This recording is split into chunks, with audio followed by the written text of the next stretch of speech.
শুভ বিকেল। শবে বরাতের রোজা রেখেছি আমি আমার শাশুড়ি, তাই কিছু ইফতারি রেডি করছি। এখানে 1 টেবিল চামচ ঘি, 1 টেবিল চামচ সয়াবিন তেল একসাথে দিয়ে 2টা এলাচ, 2টা দারচিনি, 2টা লং দিয়ে 1/2 কাপ সুজি দিয়ে ভেজে নিচ্ছি।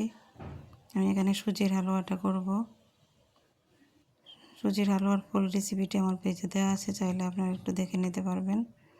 এখন আমি এটা খুব ভালো করে ভেজে নিয়েছি। এখানে যে এলাচ দারচিনিটি দিয়েছিলাম সেগুলো আমি উঠিয়ে নিয়েছি।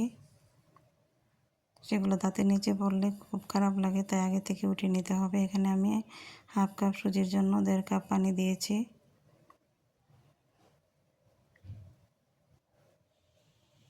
এখানে আমি 1/3 কাপ নারকেল কুড়ানো দিয়ে দিলাম, আর এখানে 1/3 কাপ চিনি দিয়েছি, আর 3 টেবিল চামচ উঁচু করে ফুল ক্রিম পাউডার দুধ দিয়ে দিলাম।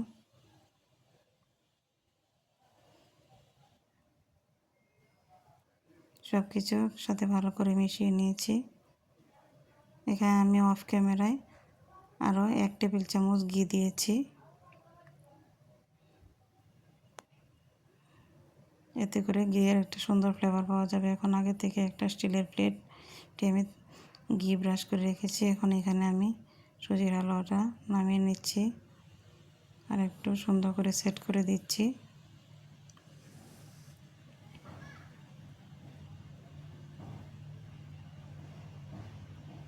এখন একটা নাইফের সাহায্যে আমি স্কোয়ার শেপে কেটে নেব, বরফি আকারে কেটে নেব।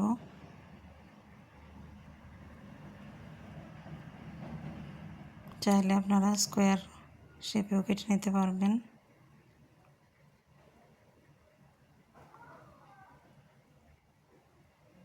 তো উপর থেকে কিছু কাঠবাদাম কুচি করে কেটে দিয়ে দিয়েছি। এদিকে আমি চাউলের রুটি করে নিচ্ছি।